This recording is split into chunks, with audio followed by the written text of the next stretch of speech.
Good morning, everybody. This is CEO Chat on Friday morning at 10:30. My name, as always, is Al Cini, and who in the hell are you?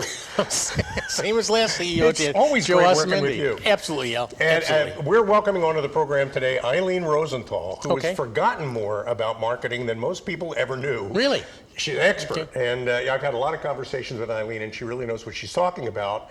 She is the president, founder of Whitespace Marketing Group, which is whitespacemarketinggroup.com.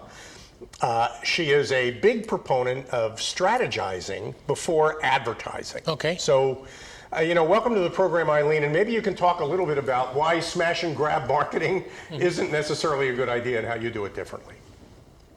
Well, people who I talk to about their own marketing, about their own brands, are usually worried about three things. They know they need marketing. Al, they know they need marketing to grow their business, but they're worried about how much do I have to spend and what should I spend it on? And by the way, when? When should I do what with my marketing?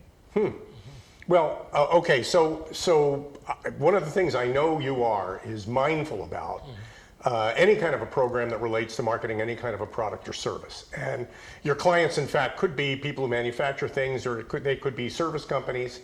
And working with you is about creating that strategy that leads to cash flow. That's ultimately what they want. Maybe you can talk a little bit about your process then and how you do it for clients.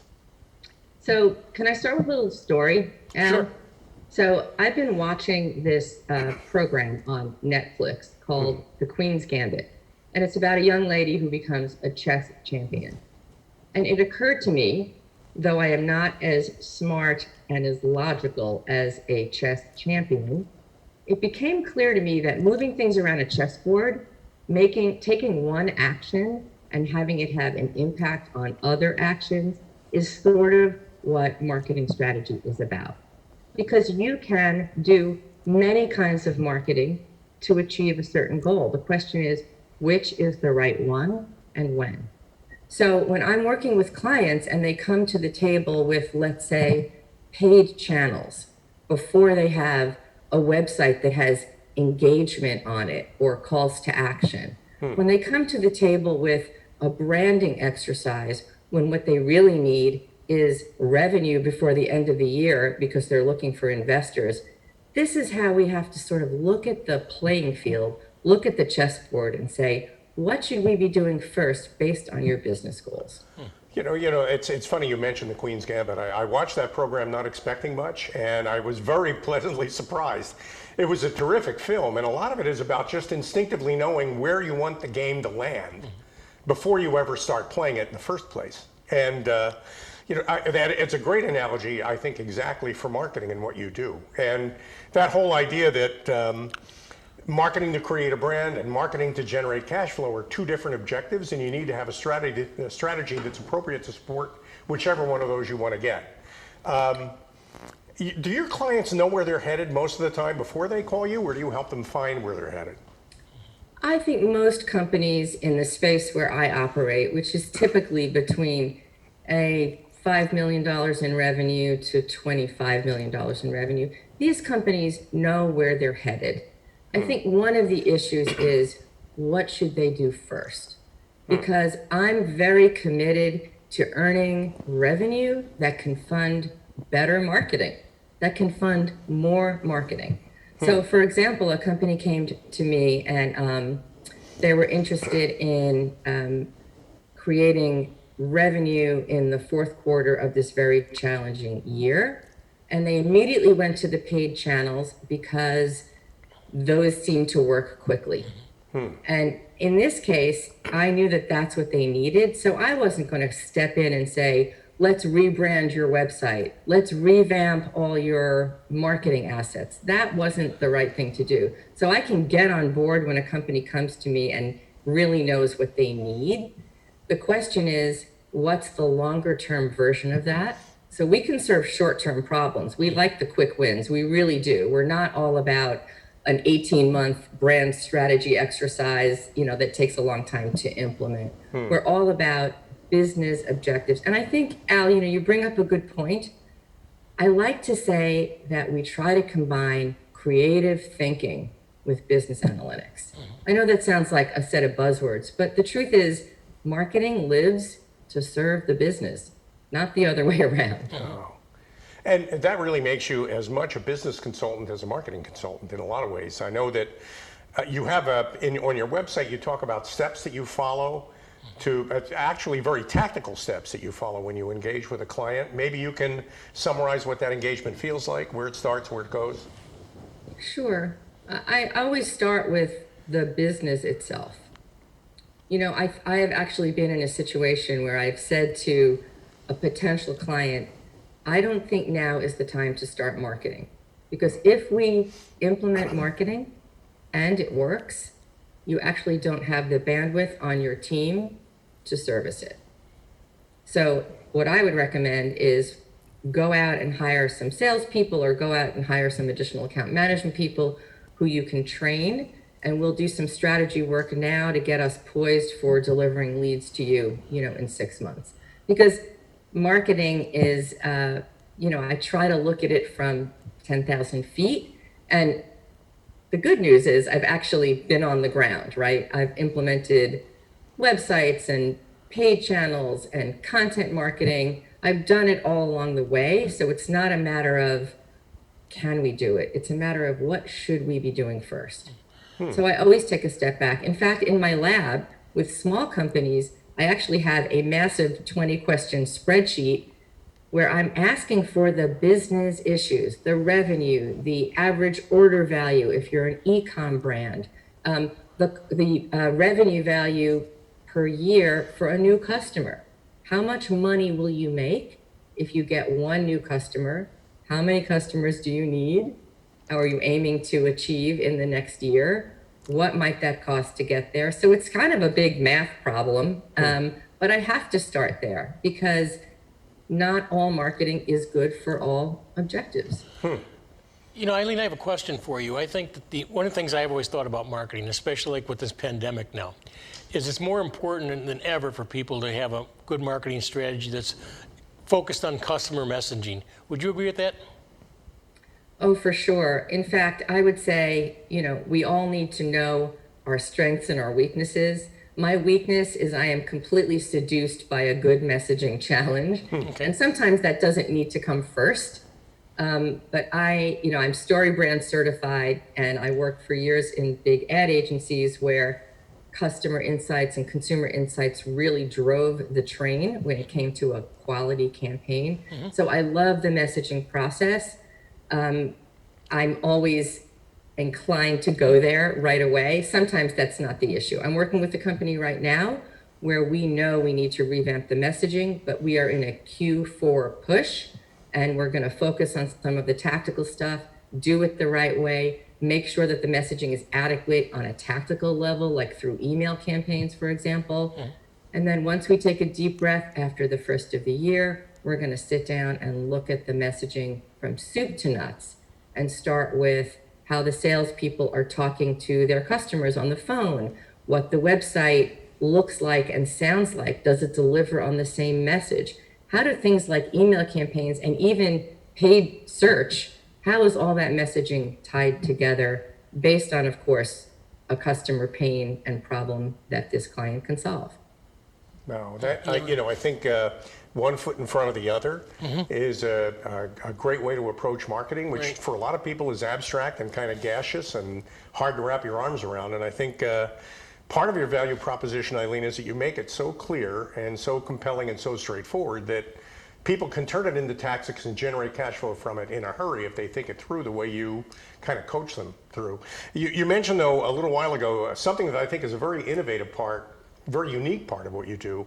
That is your strategy lab. Maybe you can talk a little bit about that? Sure.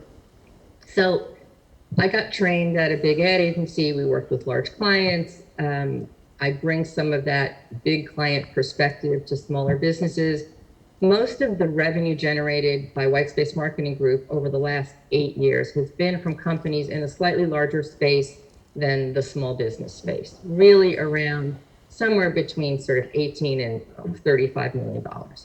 And the processes that we use are, I would say they're crafted uniquely by us. They're not the most unique things in the world. Smart people are doing marketing strategy all over the place. But I think small businesses missed that gem. And I have been on the phone over the course of my own business development with smaller companies who really can't afford White Space Marketing Group, but they really need this strategy and messaging alignment for their businesses.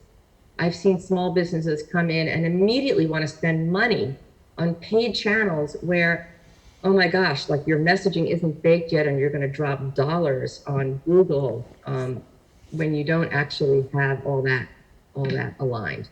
So my thought was that I could actually take some of the wisdom that we've generated, some of the processes and the training and the back end documents and spreadsheets and analytics that we use, and share them with small business owners, really in the, I would say, $500,000 to maybe $8 million range. They'll come to the lab, we'll start from the top with this business spreadsheet that I discussed, and we'll really work through business objectives, the role of marketing in their business, what strategies are most relevant for their particular business needs.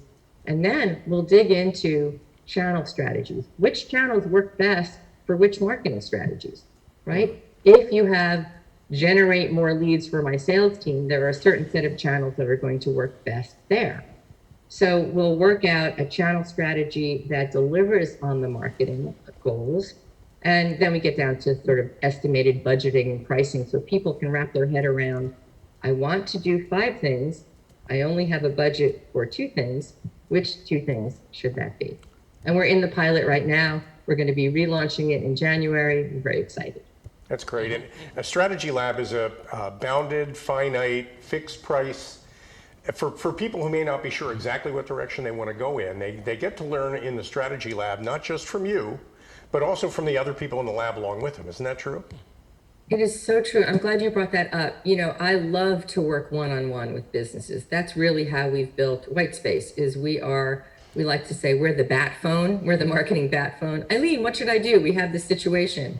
So we love that one-on-one where we dig in deeply with companies. And when they can afford it, when it makes sense for them, it is a magical relationship. It's my happy place, really, is working one-on-one with customers.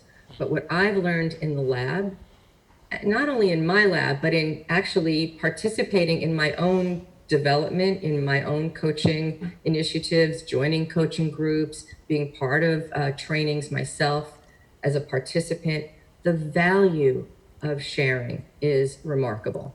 I mean, I'm a smart person, but I'm not the only smart person. And when these smart business people get in a room and they cross-pollinate what they know from a service business to a manufacturing business to an e-com business, it's remarkable how much people can learn. And in fact, it's the reason why I never focused on one industry, even though all my advisors told me to. It's because I think the cross-pollinating across industries and across minds is really what gets you to, it's the whipped cream on the cake. That's great. Hey, we're coming up on a break.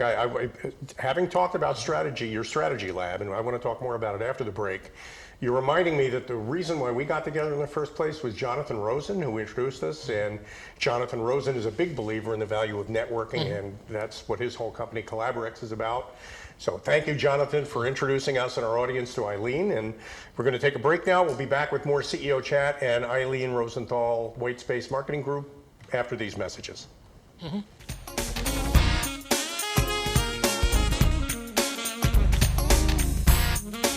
They are the greatest fighting force the world has ever seen.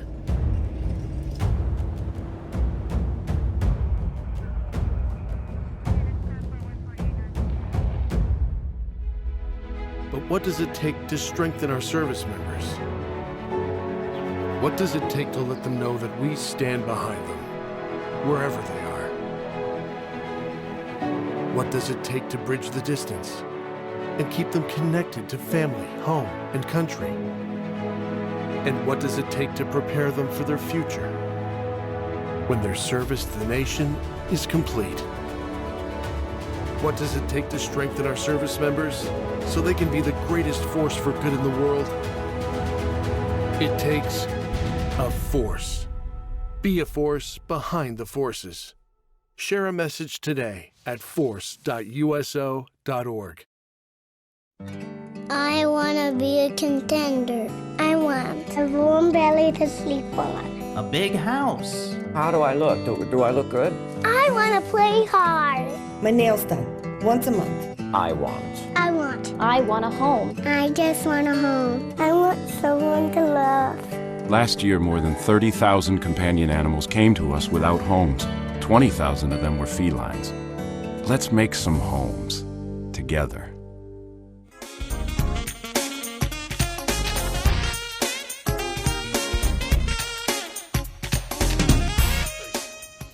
Welcome back to CEO Chat. My name is Al Cini. Joe Osmendi here. I'm glad you came back after that break because we never know with you, Joe. But it's There you go. and it's always great working with you. Well, absolutely. And Ilene Rosenthal has an opportunity for us. I think we ought to give Ilene Rosenthal a call and talk about joining her strategy lab. Okay. But we were talking a little bit during the break, Ilene, and it's not just as simple as that. It's not like you sign up for Time Magazine subscription. Why don't you talk about the process and who really is a good candidate for the strategy lab? Sure. Thanks, Al. So I'm not in the business of teaching everybody because not everybody needs what the lab has. There are companies who've come to me who've said, we have a plan. We've decided these are the tactics we need to deploy, and we'd like you to fulfill those tactics. That's not what the lab is about. And it's also not a situation where you go one of these online courses where you go on and click a button and put in your credit card. This is a conversation. I won't actually admit anyone into the lab until I can really understand if we can help them. Because what's the point? I want good results for my lab. I want good results for lab participants. And the best way I can do that, and I can do it in 45 minutes, is just to have a conversation about where the tension is. And the thing I'm listening for, the real piece that I'm listening for in this application process, this conversation process, is I want to hear the struggle around resource allocation. I have a friend who runs, his name is Paul Worthington. He runs Invention. He's a brand strategist. And a couple of years ago, he said, I think strategy is all about resource allocation. And I could not be in more agreement with that than I am today. It's really about how to spend money wisely so that marketing is in service of your business goals. And when I hear the struggle around, I want to do 12 things. I want to generate leads and rebrand and go to conferences, but I only have X dollars to spend. Those are all good things to do, but I think deciding where we spend first, how to allocate those resources, I think that's the magic of the lab. I really do. And it's the magic of what I do and what my team does at White Space Marketing Group, because we are looking for the best way for marketing to serve the business, not the other way around. Yeah. You know, one thing I think that is very important when you talk about allocating resources, et cetera, is I think marketing then becomes in the person that's going to be going to the lab an idea that this is an investment now and it's not an expense. That's a good point. No question about that. I mean, I think when you think about how people invest in marketing sometimes, some companies will invest in a channel that they haven't tested before. Oh, yeah. I think we need to test. I think we need to have data. I think we need to be creative about how we apply these dollars before we make broad sweeping investments. I mean, one of the things I see most often is that companies are spreading marketing dollars too thinly over too many channels or too many products or even too many audiences. Now, I will say this is not a comfortable conversation to have. Sometimes it's a little bit of tough love where I have to say, at these dollars, at this budget level, we are going to have to make a choice. It's not a forever choice. We're going to pick one audience, one or two channels, one or two platforms or products or directions that you want to support.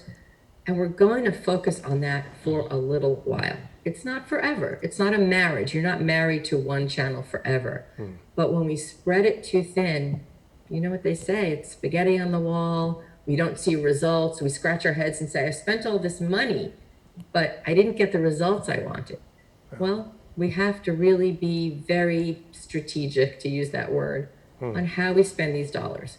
And I try to provide some comfort that we're going to do this for a little while and see what happens here so that we can fund the next initiative. Well, to make the connections we like to make, that is with the people who watch our program. People who watch our program are business owners, managers of businesses.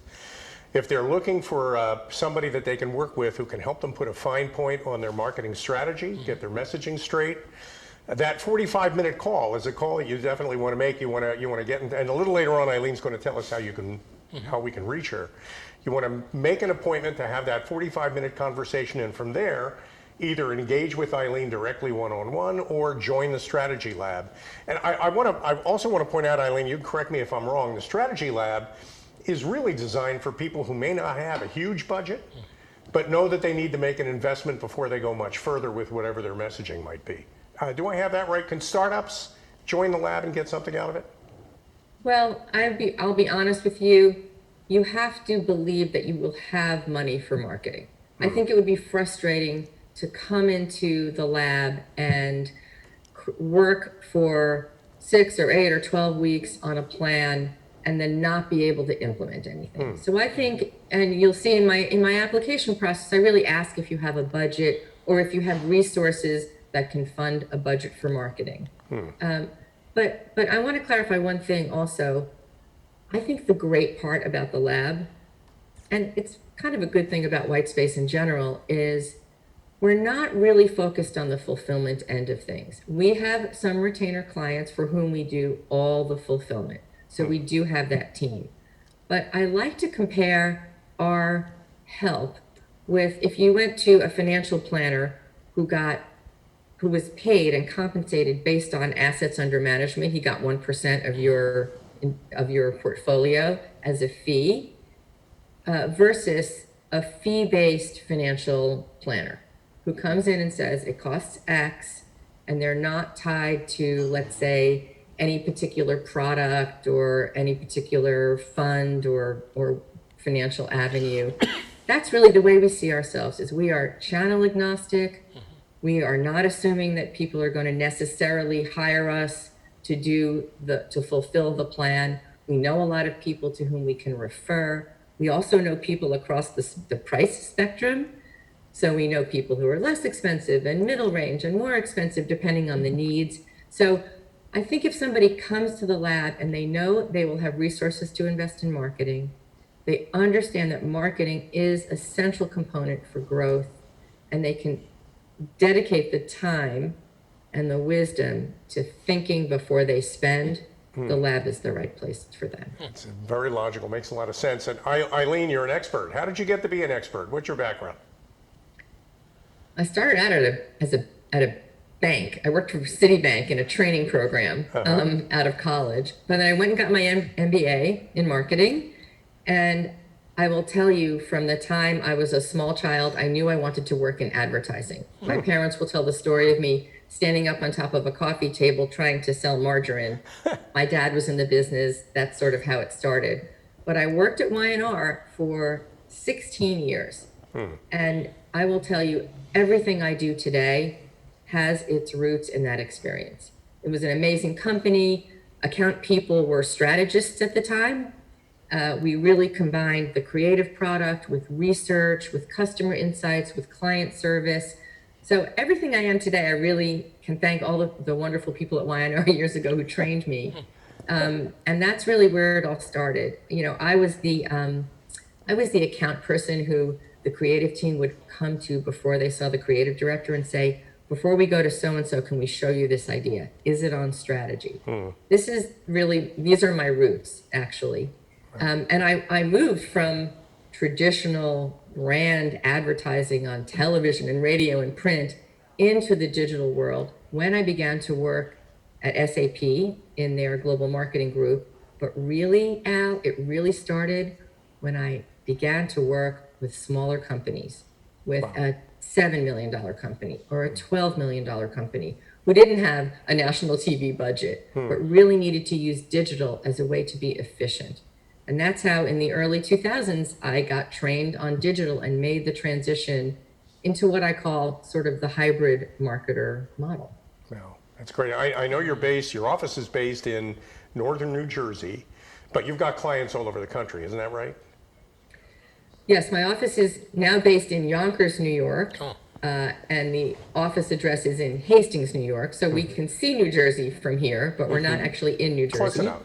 But I think we've had 2 clients over 8 years who have been in driving distance from us. Mostly our current clients today are in Chicago and Philly, Marin County, California. One of our biggest clients is actually remote. Their sales team is in California. Their local team is along the Eastern Seaboard. So geography has never been an issue for us, way pre-pandemic. We are Zoom familiar from, probably late 2015 or something. That's another great point. The lab experience is virtual. The way you serve your clients these days is virtual. So organizations who want to work with you can be anywhere. I think that's great. Real quick, we're coming up on the end of our program, but I'm curious for your own marketing, where does White Space Marketing Group, the name of the company, come from and your logo? So the name of the company was created by my husband, who is a finance analyst. So the thing about Lou is that he is a very creative financial guy. And I had lots of names on the table, like Prosecco marketing or all kinds of things that might describe my personality. And he said to me, Ilene, what you do is you actually clarify the mess on the table, that cornucopia of possibilities. You actually zero in and find the clarity that you can provide for your clients. And he came up with the name. The logo is my sense of, the expression, right, Al? You can't see the label if you're inside the jar. Yeah. Well, this bird is the representation of an outside view to your business. Someone who's looking inside from the outside with fresh perspective and sees the opportunities sometimes more clearly than you can from the inside. Wow, it's a great story, and it's obvious you love what you do, and you've got a real passion for it, Ilene, and I know you can make a big difference for companies that are looking for that clarity that you just talked about, that clarity of message. So maybe now you can just tell everybody how to reach you. What's the best way to get a hold of Ilene Rosenthal and get the process started? Sure, Al. It's the world's longest URL, for which I apologize. White Space Marketing Group, 2 Gs, whitespacemarketinggroup.com. If you're interested in the lab, you just go up to the menu, the navigation at the top, and you'll see something that says Strategy Lab, and you can read a little bit about it and set up time with me right on that page. Oh, that's great, Ilene. Thanks so much for joining us on CEO Chat, sharing what a great guest. Right. In fact, Ilene, I think it's so important that you take and look at focused marketing. That's so important when you're spending the dollars and allocating funds, that you're focused in the right direction, not spread all over doing nothing. Yeah, I think that putting all your wood behind one arrow Right. is kind of the message of the whole program. And Ilene Rosenthal, it was a pleasure interviewing you. Yep. Thanks for joining us. Thank you. And Thank thanks you for for everybody. having me, gentlemen. It was so much fun. And thanks for everybody watching. Thanks for joining us on CEO Chat. My name is Al Cini, I'm still Joe Osamendi. and you still will be again next week. That's right. So we'll be back again with another CEO Right. Chat next week. Till then, have a great weekend. Yeah. Thank you, Ilene. Stay safe, be kind to one another.